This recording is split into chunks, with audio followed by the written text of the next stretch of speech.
Primera de Tesalonicenses capítulo 5, versículo 17 dice, orad sin cesar. ¿Estamos orando? Hoy, domingo 28 de junio, los saludo en el precioso nombre de nuestro Señor Jesucristo y vamos a hablar sobre un tema que es muy importante, porque todo cristiano, hombre o mujer, debe ser un hombre y una mujer de oración. Pero antes, vamos a orar. Gracias, Padre, te damos en el precioso nombre de nuestro Señor Jesucristo, porque tenemos comunión contigo. Gracias porque a través de tu palabra y a través de nuestra oración se establece una común unión contigo, Padre. Gracias, Papito, porque nos has dado el don de hablar, el don de comunicarnos, pero sobre todo nos has llamado hijos. Y nuestra relación contigo es la relación de un hijo con su padre, que es a través de hablar, de derramar nuestro corazón delante de ti, Padre. Gracias, Padre, en este domingo, día del Señor. Y todos decimos amén, aleluya, amén. Tengan buenos días en este día 28 de junio y vamos a tratar un tema muy importante. Ya lo dije, todo cristiano, hombre o mujer, tiene que ser un hombre y una mujer de oración. Y hemos visto que en todas las religiones existe la oración, pero en el cristianismo la oración es vital para establecer una comunión con un Dios que quiere relacionarse con nosotros. Por ejemplo, en el Antiguo Testamento, Segunda de Crónicas, capítulo 7, versículo 14, dice, si se humillare mi pueblo sobre el cual mi nombre es invocado, y oraren y buscaren mi rostro, y se convirtieren de sus malos caminos, entonces yo oiré desde el cielo y perdonaré sus pecados y sanaré su tierra. Eso en el Antiguo Testamento es una oración del pueblo de Dios. Pero en el Nuevo Testamento, ya con la revelación de que Dios es nuestro Padre, la oración cobra un sentido totalmente diferente al Antiguo Testamento, porque es una relación íntima con un Dios poderoso que se ha convertido, que se ha revelado a nosotros como nuestro Padre. Y, por ejemplo, en Colosenses capítulo 4, versículos 2 al 4, dice la palabra en síntesis, perseverad en la oración. Y como dijimos al comienzo, en Primera de Tesalonicenses capítulo 5, 17, orad sin cesar. O sea, tenemos que orar permanentemente, hermanos. Por eso que vamos a ir todos a la palabra, abran sus Biblias, en Primera de Timoteo, capítulo 2. Vamos a ver los primeros 6 versículos que hablan sobre una exhortación a la oración. Y mientras van buscando su palabra, yo la voy declarando. Le está hablando el apóstol Pablo a su hijo espiritual, Timoteo, dándole instrucciones a Timoteo, un pastor joven, de cómo debe ser su actuación al frente de la iglesia. Y en específico Pablo va a hablar con Timoteo en esta primera carta a Timoteo sobre instrucciones acerca de la oración. Le dice, es muy importante, ¿quién escribe? El apóstol Pablo. ¿A quién le escribe? A Timoteo, su hijo espiritual. ¿Qué le dice? Eso es lo que vamos a ver ahora. Exhorto ante todo a que se hagan rogativas, peticiones y acciones de gracias por todos los hombres, por los reyes y por todos los que están en eminencia, para que vivamos quieta y reposadamente en toda piedad y honestidad. Porque esto es bueno y agradable delante de Dios, nuestro Salvador, el cual quiere que todos los hombres sean salvos y vengan al conocimiento de la verdad. Porque hay un solo Dios y un solo mediador entre Dios y los hombres, Jesucristo hombre, el cual se dio a sí mismo en rescate por todos, de lo cual se dio testimonio a su debido tiempo. Vamos a ver estos primeros 6 versículos que habla sobre la exhortación a la oración, y vamos a ir, como siempre decimos, vamos a escudriñar la palabra de Dios, y cada uno está con su Biblia. Primero dice, exhorto. ¿Qué cosa es exhortar? Es instar a hacer algo. Pero en este caso, está instando con la autoridad apostólica que tiene Pablo y con la autoridad que también tiene Timoteo como pastor de la iglesia. Dice, exhorto ante todo, dice. O sea, ante todo no significa tiempo, significa de importancia primera, ante todo. A que se hagan rogativas, dice. Rogativas, oraciones, peticiones y acciones de gracias. Entonces, ¿qué cosa es una rogativa? Es pedir a Dios por algo. Y luego dice oraciones.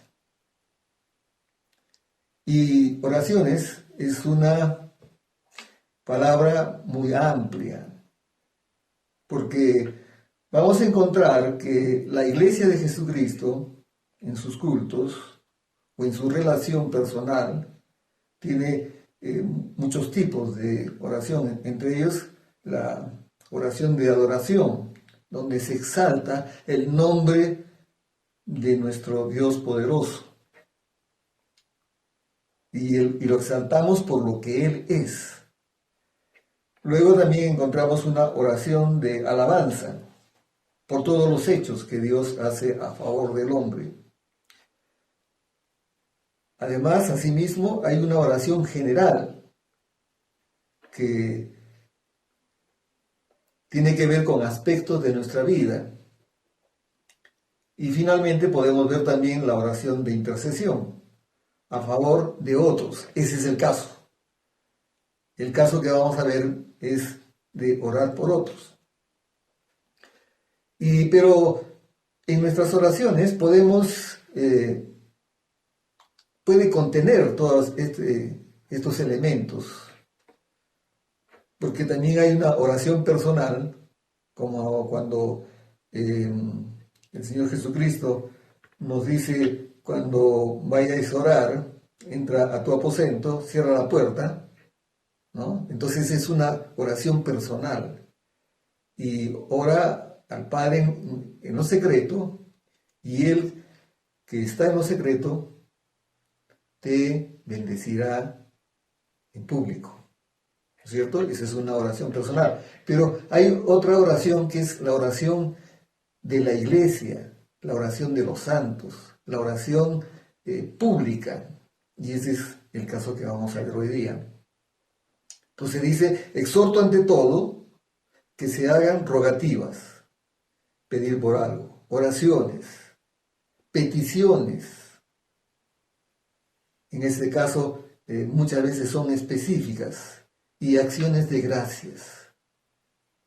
La acción de gracias debe ser un estilo de vida en nosotros. O sea, debemos de vivir permanentemente dándole gracias por todo a Dios, nuestro Dios que es bueno, nuestro Dios que se ha revelado como un Padre amoroso, tierno y compasivo, lento a la ira y rico en misericordia. Entonces, la acción de gracias es algo que debe ser espontáneo en nosotros y debe ser, como decía, un estilo de vida. Porque la oración no puede ser de ninguna manera un monólogo, es un diálogo. Nosotros como hijos derramamos nuestro corazón delante de nuestro Padre y también tenemos que esperar una respuesta de nuestro Padre. Un silencio en el cual nosotros podemos escuchar también de Dios. Entonces, luego dice que tenemos que orar, o sea, tenemos que hacer rogativas, oraciones, peticiones y acciones de gracias por todos los hombres, dice. Por todos, sin excepción. Porque Dios no hace excepción de personas. Por los reyes.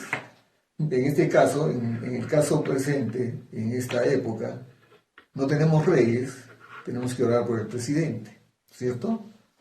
Y por todos los que están en eminencia, por todos los que están en autoridad.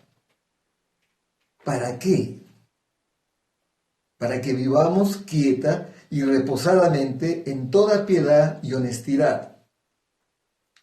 Y cuando menciona este segundo versículo, que dice, para que vivamos quieta y reposadamente en toda piedad y honestidad, se refiere a que tenemos que orar por nuestras autoridades para que sean consecuentes con la vida cristiana, con nuestra vida de relación con Dios, y no se levanten oposiciones. Por eso que lo menciona Pablo, en ese tiempo había reyes, y muchos reyes, hemos visto, sobre todo en el Antiguo Testamento, que fueron usados por Dios a favor del pueblo de Israel. Así que nosotros no tenemos reyes, pero tenemos un presidente por el que tenemos que orar. Tenemos alcaldes, gobernadores, tenemos jefes de las Fuerzas Armadas, tenemos jefes de la policía, tenemos el Poder Judicial, el Poder Legislativo, tenemos que orar por todos ellos, para que el Poder Legislativo también sea un poder leal al pueblo, que pueda representarlo correctamente y pueda producir leyes a favor del pueblo. Pero el pueblo tiene que estar orando por todas esas autoridades. Y miren qué es lo que dice a continuación en el versículo 3, porque esto es bueno y agradable delante de Dios nuestro Salvador. O sea, a Dios le agrada que nosotros hagamos ese tipo de oraciones desposeídas, despojadas de todo egoísmo, lo hacemos por otros, ¿no es cierto? El cual quiere, o sea, Dios nuestro Salvador, quiere que todos los hombres sean salvos y vengan al conocimiento de la verdad. Entonces, dice al comienzo, exhorto ante todo a que se hagan rogativas, peticiones, oraciones y acciones de gracias por todos los hombres. Y entonces aquí en el versículo 4 encontramos que esta oración también tiene un carácter evangelístico. Porque nuestras oraciones deberán ser también para que muchísimos hombres y mujeres y niños y jóvenes vengan a los pies de Cristo Jesús. Entonces, siempre lo digo en la iglesia, si tú quieres que José o Juan puedan escucharte y de ti puedan recibir el Evangelio, primero tendrás que orar al Padre para que el Padre, en el nombre de Jesucristo, abra el corazón de esa persona. Entonces, estas oraciones están mostrando que tienen ese carácter evangelístico. Dice, el cual quiere que todos los hombres sean salvos y vengan al conocimiento de la verdad. O sea, es la oración, pero también es el conocimiento de la verdad que tiene que ser comunicada por todos los que somos discípulos de Jesucristo, los que somos cristianos. Porque también hemos sido llamados para anunciar, dice, las virtudes de aquel que nos llamó de las tinieblas a su luz admirable. Entonces, oramos y anunciamos, oramos y anunciamos. Por eso que cuando salimos a evangelizar, no vamos humanamente con nuestras posibilidades y con nuestra experiencia. Previamente hemos orado, previamente hemos pedido el auxilio del Espíritu Santo y recién podemos salir, ¿cierto? Entonces, el cual quiere que todos los hombres sean salvos y vengan al conocimiento de la verdad. ¿Cuál es la verdad? Es lo mismo que le preguntó Pilato al Señor Jesús. El Señor Jesús antes, mucho antes, había dicho: yo soy el camino, la verdad y la vida. Nadie viene al Padre si no es por mí. Entonces, ¿cómo pueden ser salvos si no conocen la verdad? Y sigue esta verdad, versículo 5. Porque hay un solo Dios. No hay ni dos ni tres. Hay un solo Dios. El Dios que creó los cielos y la tierra. El Dios que nos amó desde la eternidad y nos amará hasta la eternidad. El Dios que está usando de paciencia en este tiempo. Porque Él no quiere que nadie perezca, sino que todos procedan al arrepentimiento. Porque hay un solo Dios, dice, y un solo mediador entre Dios y los hombres, Jesucristo hombre. No hay otro mediador. No puede haber otro mediador. Si no, vayamos a segunda de Corintios,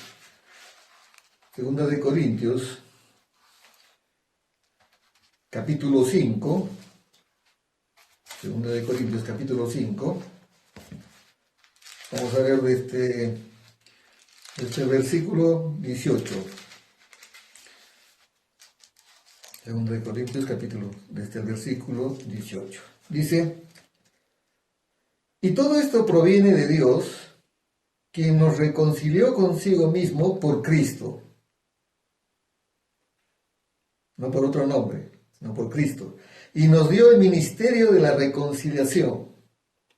Que Dios estaba en Cristo reconciliando consigo al mundo, no tomándoles en cuenta a los hombres sus pecados, y nos encargó a nosotros la palabra de la reconciliación. Así que somos embajadores en nombre de Cristo, como si Dios rogase por medio de nosotros, o rogamos en nombre de Cristo, reconciliados con Dios.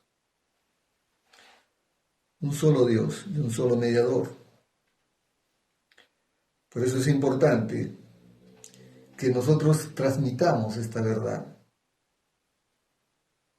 Es el único mediador. No hay otro mediador.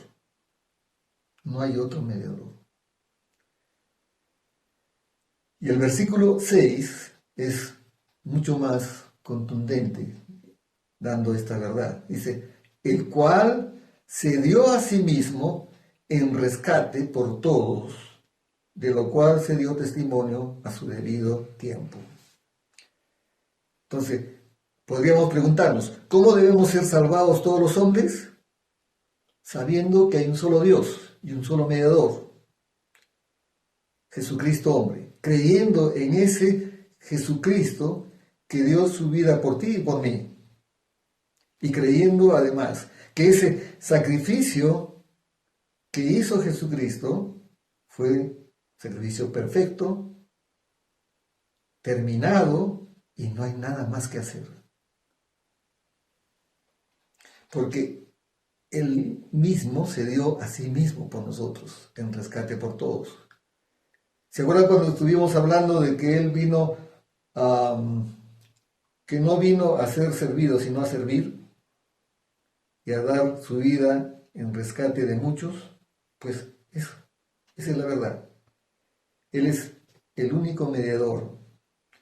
Él es la piedra fundamental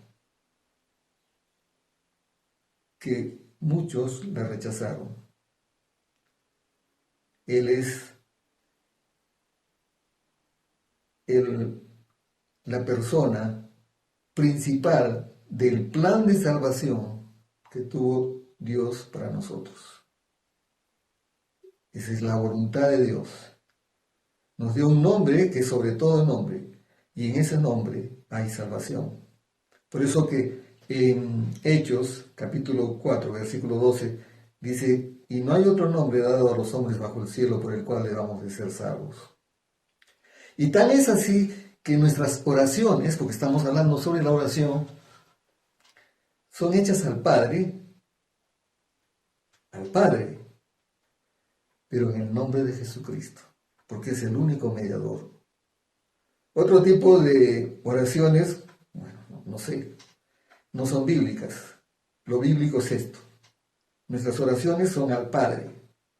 Derramamos nuestro corazón delante del Padre, pero en el nombre de Jesucristo. Entonces, miren qué importante es saber todo esto, porque Pablo, que iba fundando iglesias y en cada lugar donde fundaba una iglesia, se quedaba entre 6 meses a 3 años. Y formaba ¿qué? Formaba discípulos de Jesucristo y luego los dejaba a cargo de un convertido, de alguien que creía en Jesucristo. En este caso, le está dando instrucciones a Timoteo, su hijo espiritual. Entonces, para Pablo, lógicamente para Jesucristo, nuestro Señor y Salvador, la oración era muy importante.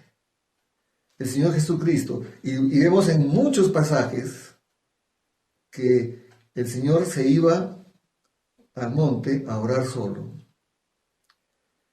Si tenía que elegir a sus apóstoles, a sus primeros discípulos, él previamente se fue al monte. Y luego bajó y comenzó a llamar a los que serían los apóstoles. En esos últimos días antes de su sacrificio, oró también en el huerto de Getsemaní. Entonces, siempre había una comunicación con el Padre. Y es que si no tenemos comunión con Dios, yo no sé cómo podríamos decir que somos hijos de Dios. Es tan natural como el hablar un hijo con su padre, en lo natural, ¿cierto? Y en este domingo, 28 de junio, yo quiero dejarles este mensaje, que es claro. Estamos viendo por la televisión cómo, debido a estas circunstancias tan penosas que estamos viviendo, la gente le reclama al alcalde, al gobernador, al presidente, a los ministros, pero francamente, ciertamente, no vemos que haya un clamor del pueblo al único que puede solucionar todos nuestros problemas. Vamos a orar. Padre, te damos gracias en el nombre de Jesucristo, nuestro Señor y Salvador. Te damos gracias, Señor, porque creemos que tenemos una confianza en un Dios que es nuestro Padre, que si pedimos algo conforme a su voluntad, Él nos oye, y si nos oye, lo hará.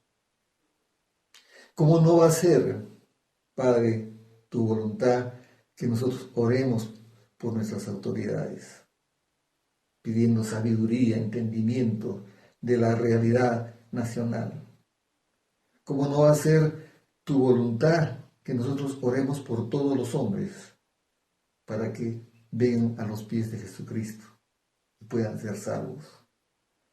Padre, te pedimos que fijes en nuestro corazón la necesidad de orar sin cesar. Que nuestra vida sea una vida de oración, pero también de testimonio, anunciando las virtudes de aquel que nos llamó de las tinieblas a su luz admirable. Gracias, Padre, por todos mis hermanos que están viendo y escuchando este mensaje. Y finalmente, Señor, decirte que nos acercamos a ti con nuestras propias palabras. Porque alguien podría decir, pero yo no sé orar. Y ese era el problema que tenían los discípulos de Jesucristo en relación con los discípulos de Juan el Bautista. Y el Señor nos dio un modelo para orar. Padre nuestro, que estás en los cielos. Pero eso es un modelo que no es para repetirlo, simplemente son los pasos que tenemos necesariamente que dar. Padre nuestro que estás en los cielos, porque ahí está nuestro Dios. Y guiados por el Espíritu Santo y en el nombre de Jesucristo, toda oración va a ser, como dice la palabra en Santiago, eficaz. La oración del justo es eficaz. Gracias, Padre, te damos, porque podemos orar con nuestras palabras, pero también podemos orar con tu palabra bendita. Gracias, Papito, en el nombre de Jesucristo, y todos decimos amén, aleluya, amén. Que tengan un domingo bendecido y una semana sobrenatural. Y paciencia, hermanos, paciencia, porque con fe y paciencia alcanzaremos las promesas de Dios.